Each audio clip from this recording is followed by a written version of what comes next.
వస్తున్నాయని. ఈ వామాకులో ఒక స్పెషల్ ప్రోటీన్ ఉందట.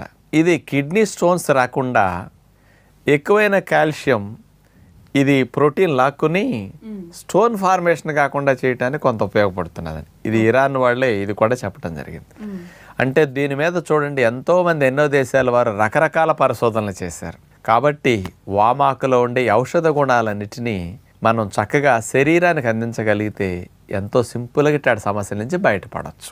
అయితే డాక్టర్ గారు, మరి వామాకులను సాధారణంగా అయితే కనుక బజ్జీలు వేసుకుని తినడము, లేదంటే అప్పుడప్పుడు మనం చూపించినట్టుగా ఏ చట్నీలోనో వాడడమో చేస్తూ ఉంటారు. మరి అలా కాకుండా ఇంక వేరే విధంగా ఉపయోగించుకునే అవకాశం ఏదైనా ఉందా? వామాకుల్ని కొంతమంది కూరల్లో కూడా వాడుతూ ఉంటారు. అంటే దాని వాసన వేరు కదా. అవును.